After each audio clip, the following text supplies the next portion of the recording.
నమస్తే, నేను ప్రశాంత్. మాజీ ఎంపీ హర్ష కుమార్ ప్రవీణ్ మృతదేహాన్ని మళ్ళీ రీపోస్ట్ మార్టం చేయాలని చెప్పేసి కోర్టు మెట్లు ఎక్కడం అయితే జరిగింది. మరి ఇంతకీ ఏం జరిగింది, ఏం జరుగుతుందనే విషయాలు అయితే తెలుసుకుందాం. దీని గురించి అయితే మాట్లాడేందుకు ప్రస్తుతం మనతో పాటు సీనియర్ జర్నలిస్ట్ దుర్గా వడ్లమణి గారు ఉన్నారు. నమస్తే అండి. నమస్తే అండి. మేడం, అసలు ఏం జరిగింది పాస్టర్ ప్రవీణ్ మరణ హత్య కేసులో? అసలు ఏం జరిగింది? అండ్ ఇతను కూడా మాజీ ఎంపీ హర్ష కుమార్ గారు కూడా మళ్ళీ రీపోస్ట్ మార్టం చేయాలని అయితే కోరుతూ ఉన్నారు. మరి ఏం జరిగింది మేడం? అంటే ప్రవీణ్ మరణానికి సంబంధించి ఆల్రెడీ రాష్ట్ర ప్రభుత్వం, ఆంధ్రప్రదేశ్ ప్రభుత్వం చేయాల్సిన విచారణ అంతా జరిపేశారండి. పోలీసులు దాన్ని చాలా ప్రెస్టీజియస్గా తీసుకుని 200 సీసీటీవీ ఫుటేజ్లంతా మోర్ దాన్ దట్ పరిశీలించి పాస్టర్ ప్రవీణ్ది హత్య కాదు, ఖచ్చితంగా అది ఏమంటారు యాక్సిడెంట్ మరణమే అని ధృవీకరించారు. ధృవీకరిస్తే కొన్ని క్రిస్టియన్ సంఘాలు కూడా దాన్ని ఒప్పుకోవట్లా. సరే, అది వాళ్ళ ఇష్టాలు, మనం దాని గురించి మాట్లాడం. అంటే పాస్టర్ ప్రవీణ్ తాగలేదు, పాస్టర్లు తాగరు అనేది వాళ్ళ వాదన. ఆయన తాగారో లేదో అక్కడ మీకు ఫుటేజ్ దొరికింది, ఫోటోలు ఉన్నాయి, అన్ని ఆధారాలు ఉన్నాయి. ఇంత జరిగినా కూడా వాళ్ళు కావాలని దాన్ని పెద్ద ఇష్యూ చేద్దామని ట్రై చేశారు. ప్రస్తుతం అయితే సద్దుమణిగింది. కానీ హర్ష కుమార్ పిల్ వేశారు హైకోర్టులో.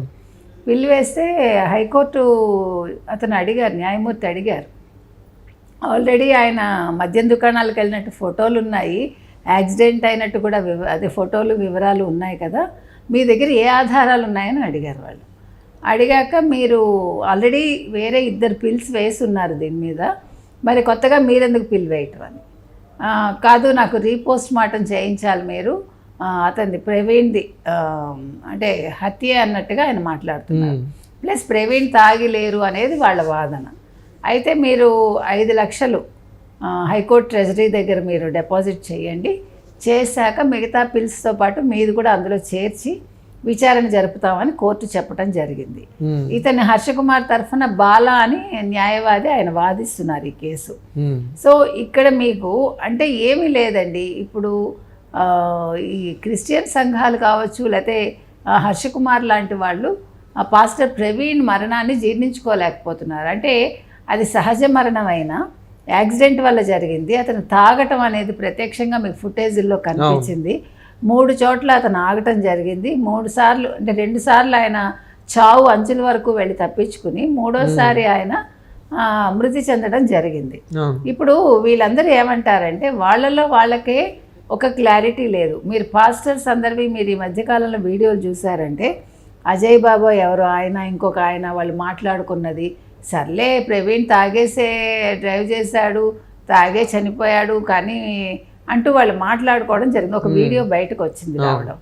వస్తే దాని మీద కూడా చాలామంది వాళ్ళు అంటే డబ్బులు తీసుకుని మాట్లాడుతున్నారు, వాళ్ళు అంటే క్రిస్టియన్ ద్రోహులు అన్నట్టుగా, లేకపోతే వాళ్ళు హిందువులకి కొమ్ము కాస్తున్నారు, ఇలా రకరకాలుగా వాళ్ళలో వాళ్ళే ఈ వాదనలని.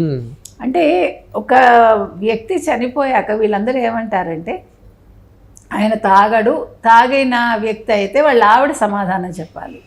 పాస్టర్ ప్రవీణ్ భార్య బయటకు వచ్చి మా ఆయన తాగుతాడు, తాగటం వల్లే చచ్చిపోయాడు, యాక్సిడెంట్ అయిందని ఆవిడ చెప్పాలి. ఆవిడ ఎందుకు చెప్తారండి? ఇప్పుడు పాస్టర్ ప్రవీణ్ గారి భార్య క్లియర్ కట్గా చెప్పారు, వాళ్ళ పిల్లలు చెప్పారు, పాస్టర్ ప్రవీణ్ బ్రదర్ చెప్పారు, మాకు ఆంధ్రప్రదేశ్ ప్రభుత్వం మీద నమ్మకం ఉంది, వాళ్ళు ఇచ్చిన తీర్పును మేము శిరస వహిస్తామని చెప్పేశారు. మా ఆయన అది హత్య కాదు, అది రోడ్ యాక్సిడెంట్ అనేది వాళ్ళు ఒప్పుకున్నారు. ఒప్పుకున్నాక ఆవిడ వచ్చి బయటకు వచ్చి నా భర్త తాగేవాడు అందుకే చచ్చిపోయాడని ఏ భార్య అయినా చెప్తుందండి? ఇప్పుడు అసలు ఆవిడ వాళ్ళ కేసు అక్కడితో క్లోజ్ అయిపోవాలని అనుకున్నారు. They don't want to go for further దాని మీద చర్చలు కానీ దాన్ని అనవసరంగా రచ్చ చేసుకోవటం కానీ వాళ్ళకి ఇష్టం లేదు. ఇష్టం లేనప్పుడు మీరు తీర్పుని యథావిధిగా గౌరవించాలి. గౌరవించకుండా మీరు దాన్ని ఇంకా పెద్దది చేసి అంటే ఇక్కడ మీరు ఏమి దానివల్ల మీరు ఏమనాలి, దానివల్ల మీకు ఏంటి బెనిఫిట్? ఇప్పుడు ఒక వ్యక్తి చనిపోయాక ఆ చావుని ఈ రకంగా చేయటం అనేది వాళ్ళ కుటుంబ సభ్యులకి ఇబ్బందికరమే కదండి. కానీ ఇక్కడ కొందరు పాస్టర్స్ ఏమంటున్నారంటే అతనికి తాగే అలవాటు కూడా లేదు, ఇప్పుడు ఏవైతే సీసీటీవీ ఫోటేజెస్ చూపిస్తున్నారో ఇది కూడా ఒక గ్రాఫిక్స్ లాంటిదే, ఎట్లానే వస్తాయండి గ్రాఫిక్స్. నమ్మకపోతే మానేమనండి, కోర్టులకు వెళ్ళమనండి, లేదు వాళ్ళ ఆవిడ గారితో తేల్చుకోమనండి, మనకెందుకండి గోలంతా. ఇప్పుడు నేను అనేది ఏంటంటే వాళ్ళ మిస్సెస్సే గమ్మునున్నారు, ఆవిడ ఒప్పుకున్నారు, గవర్నమెంట్ చెప్పింది. ఇంకొకటండి, ఇప్పుడు దీన్ని అనవసరంగా రచ్చ చేసుకుంటే ఇన్సూరెన్స్లు కూడా ఉంటాయి, అంటే ఆ ప్రాబ్లమ్స్ కూడా ఉంటాయి. కాబట్టి ఇది యాక్సిడెంట్ కాబట్టి they would have claimed the insurance also. ఇప్పుడు కొత్తగా వీళ్ళు దీన్ని హత్య అని వాళ్ళని ఎందుకు, ఆ కుటుంబాన్ని ఎందుకు ఇబ్బంది పెడుతున్నారు? దీనివల్ల మీకు ఏమొస్తుంది ప్రయోజనం?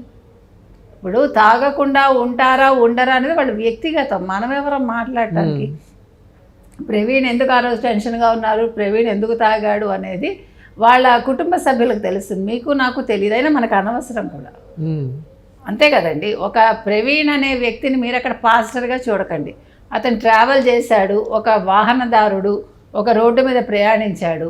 అతని వృత్తి వేరు, ప్రవృత్తి వేరు, ఆ రోజు జరిగింది వేరు. ఇప్పుడు ఒక జడ్జి చచ్చిపోతారు అనుకుందాం రోడ్ యాక్సిడెంట్లో, అప్పుడు జడ్జి కాబట్టి ఇదే హత్య చేశారు మీరని అంటారా? ఇప్పుడు ఇదే ఒక పూజారి చచ్చిపోతే మీరు ఇంత రచ్చ చేస్తారా? నేను అనేది పాస్టర్ కాబట్టి మేము ఇలా చేస్తామంటే అర్థం లేదు. అది పాస్టర్ అనేవాడు తాగుతాడా లేదా అనేది ఇక్కడ మనకి అది వాదన కానే కాదు. ఆయన తాగాడు, 3 సార్లు ఆగాడు, పోలీస్ చెప్పినా వినలేదు, కూర్చోమంటే కూర్చోలేదు, దానికి ఎవడేం చేస్తాడు? ఎవరు చిన్నపిల్లలు కాదు కదండి. పాస్టర్లు తాగరు మీరు ఏది కూడా జనరలైజ్ చేసి ఏది స్టేట్మెంట్ ఇవ్వలేరు, అవునా? అవును. ఇప్పుడు వాళ్ళు తాగుతారా లేదా పెళ్ళయ్యాక, మరి బాప్టిజం తీసుకున్న క్రిస్టియానిటీలో పెళ్లి చేసుకున్నాక తాగుతారు కదా. మనకి అంటే మనం చూస్తాం కదా, మా ఇళ్లలో కూడా క్రిస్టియన్స్ని పెళ్లి చేసుకున్న వాళ్ళు ఉన్నారు. అది నేను అనేది ఎవరి పద్ధతులు వాళ్ళవి, లేదు ఎవరి అలవాట్లు వాళ్ళవి, దాని గురించి మనం రస చేయక్కర్లే. సో ఏది ఏమైనా ఇవాళ హర్షకుమార్ పిల్లినైతే మీరు 5 లక్షలు కట్టండి, మేము పిల్లి స్వీకరిస్తాము, మీ దగ్గర ఆధారాలు ఉంటే ఇవ్వండి అని వాళ్ళు క్లియర్గా అడిగారు. మరి ఈయన దగ్గర ఏం ఆధారాలు ఉన్నాయి, అవి ఎంతవరకు అంటే అక్కడ నిలుస్తాయి కోర్టులో వాదనలకి అనేది మనం వేచి చూద్దాం. మేడం ఫైనల్గా మరి మాజీ ఎంపీ అశోక్ కుమార్ అసలు ఏం చెప్పదలుచుకున్నారు? వాళ్ళు they want to make it a big issue అండి, అంతే. ఇప్పుడు వాళ్ళే ఒప్పుకోవట్లేదు. సరే, ఎవరి పొలిటికల్ గెయిన్స్ వాళ్ళు అనుకుంటున్నారేమో మనకు తెలియదు. దీనివల్ల పొలిటికల్గా ఆయనకు వచ్చే మైలేజ్ కూడా ఏమీ ఉండదు, అంతవరకే మనం చెప్తాము. ఇప్పుడు చనిపోయిన వ్యక్తిని ఇంకా బజార్కి ఇడ్చి వాళ్ళ కుటుంబాన్ని ఇబ్బంది పెట్టడం అనేది భావ్యం కాదు మేము ఇలాగే చేస్తామంటే అది వాళ్ళ కుటుంబ సభ్యులు హర్షకుమార్ గారు చూసుకుంటారు, అంతే. Thank you madam. Thank you.